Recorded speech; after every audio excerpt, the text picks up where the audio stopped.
In the early Christian movement, followers of Jesus were thrown to wild animals for Roman entertainment. Then, according to the story, the Roman Emperor Constantine had a vision of the cross, which inspired him to adopt Jesus as his savior. As a result, the West became Christian. But did Constantine really convert to Christianity? Or do modern Christians worship a version of Jesus created by a fervent pagan? This is one of the secrets of Christianity that investigative journalist Simka Yakubovich is unearthing. From deserts to tombs, Rome to the Holy Land, Simka seeks the truth behind historical myths, long-held beliefs, and some of the greatest biblical stories ever told. Simka went to Turkey, to the city of Istanbul.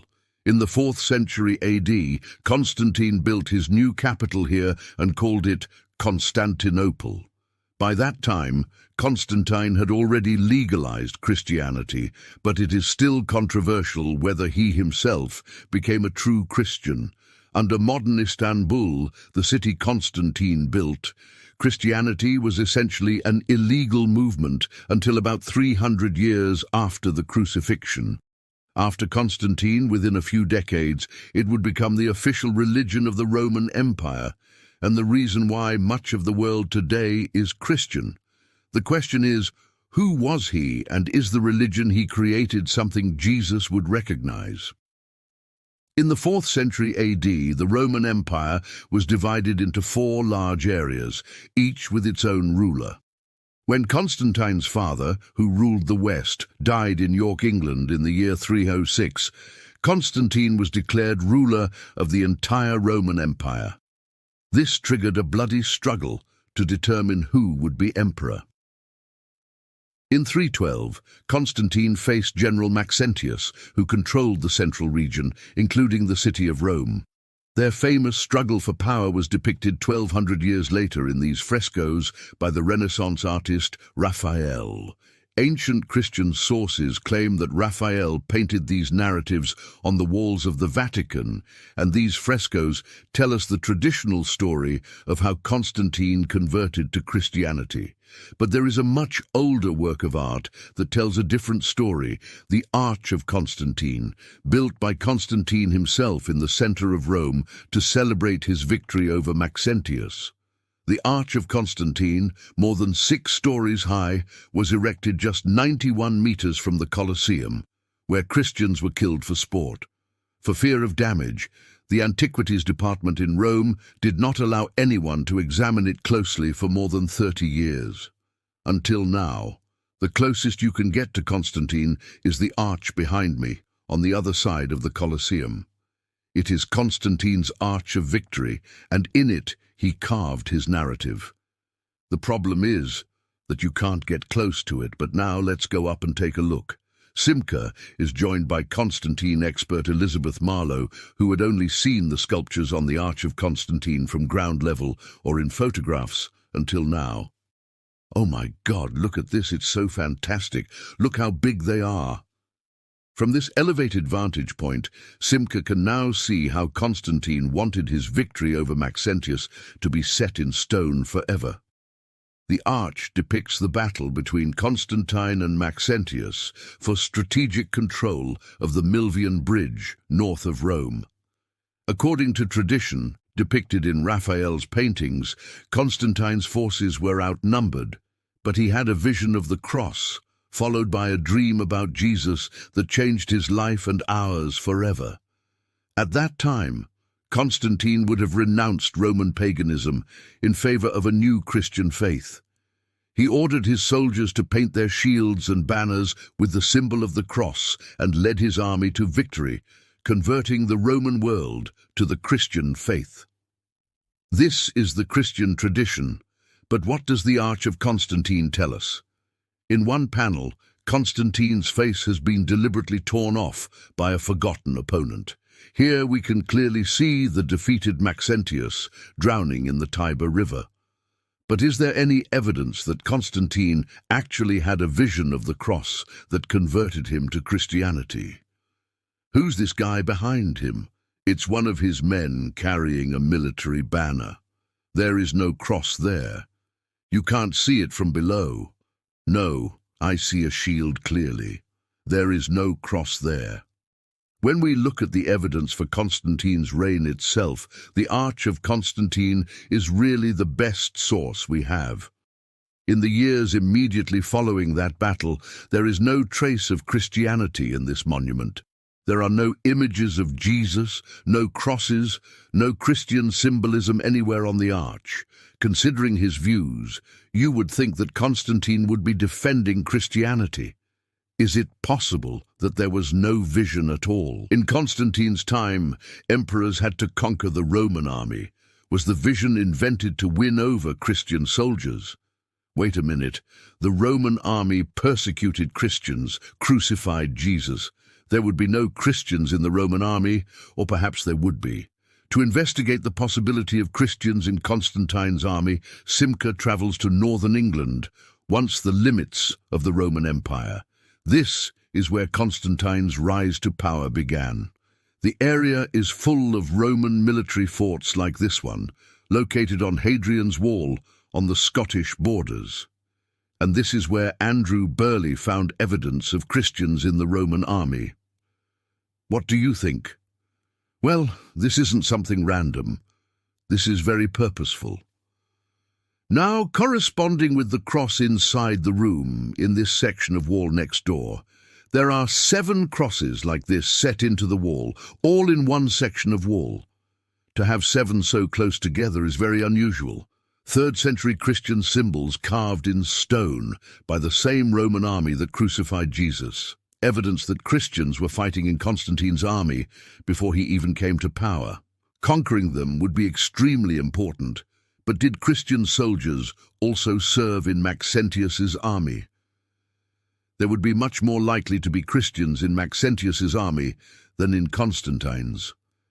Constantine's army was largely made up of people from the far north, where Christianity had much less impact. It appears that Christians were well entrenched in the Roman army before Constantine and Maxentius fought their famous battle for the Milvian Bridge. But if Maxentius also led Christians in his army, what makes Constantine's claim to be a Christian sympathizer so unique? To learn more, Simca needs to discover what Maxentius really represented. The only personal artifacts from Maxentius's reign were recently unearthed here, just meters from the Arch of Constantine, by archaeologist Clementina Panella.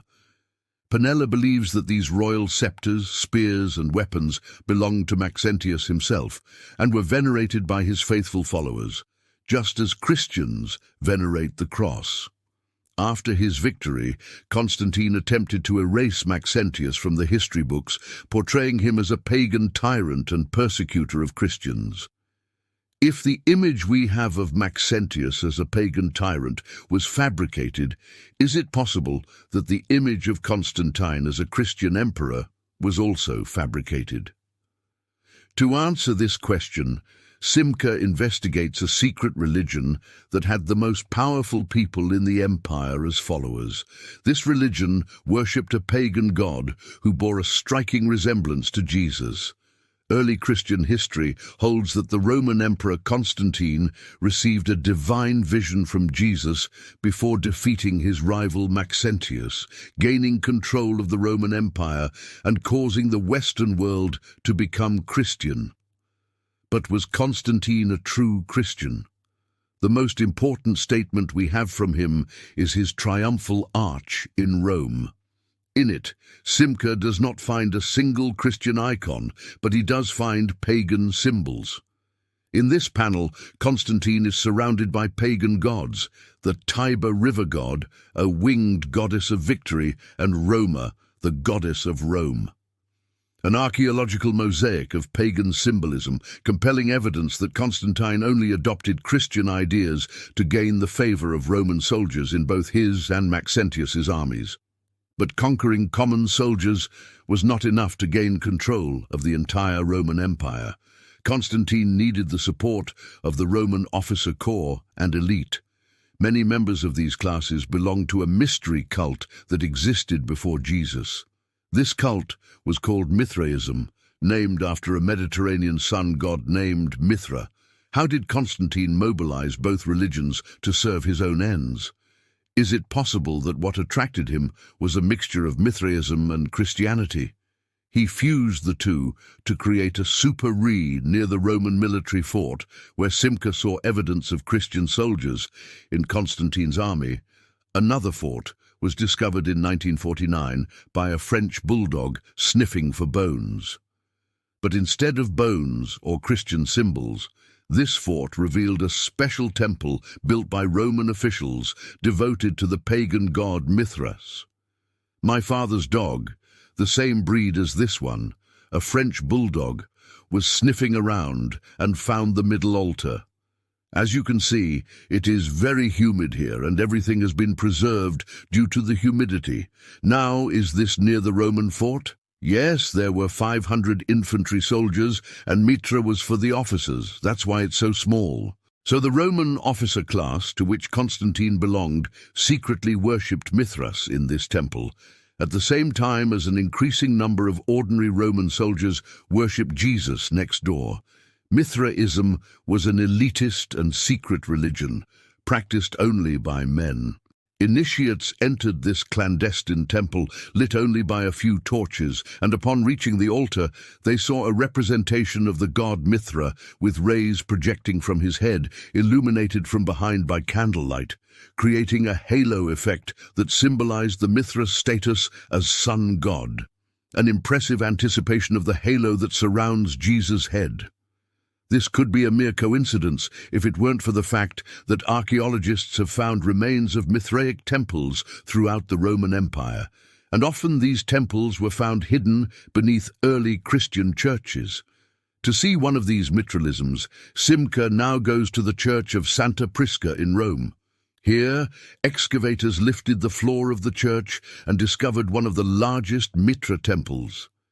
In dark caves like these, the Roman elite worshipped in secret. This is amazing. I feel like I'm in Notre Dame de Mitra Cathedral. Well, this is a sizable temple. The idea is that this is a recreation of the primordial cave where Mithras performs the bull sacrifice, which is the central event in Mithraism. The only source of light in this dark temple illuminates the centerpiece, a bas-relief depicting the main myth of Mithraic belief. Rising from the primordial rock, the sun god Mithras, the son of the sun, sacrifices the bull, and through the shedding of his blood, the universe is created anew. Basically, what we are seeing is Mithra being seen as the main creator god, who makes the regeneration of life possible, and we have the primordial rock, the cocoon from which the entire universe is born. Impressive, but it also looks quite pagan, and yet a strange inscription here suggests we don't have many Mithric inscriptions, right? It was a secret, and they didn't write much. This is unusual. This place has a very faded inscription, that's correct. A specific text, the Latin translates as, "And you saved us through the shedding of eternal blood." You saved us through the shedding of eternal blood. Yes. Here, the central bloodshed is seen as an act of salvation, and the key event in the cosmic nature of creation, and Mithras sacrifices the bull and sheds its blood, eerily corresponding to the Christian concept of Jesus offering his own blood to save humanity. But the similarities don't end there. Many of the Mithric rituals corresponded very closely to what Christians did in their worship. The sacred meal in which they participated was the taking of the body or blood of the sacrifice, sharing a meal of bread and wine. So is it a communion? Basically a communion, a Eucharist, and those who participate in this meal will live forever. Just as Christians reenact the Last Supper with Jesus before his death, a form of communion was also practiced here, and just as Jesus died and rose again, so did Mithras. Therefore, on this altar, Mithra is portrayed next to a sculpture of an Egyptian god. And this particular god, if you look carefully at his forehead, you'll see a little curl that hangs there. This is what signals that he is the reconfiguration of the god Osiris, and Osiris is the Egyptian god of death and resurrection. Like Christians, Mithras's followers believed in the concept of resurrection, which may explain why both religions were popular among members of the Roman elite.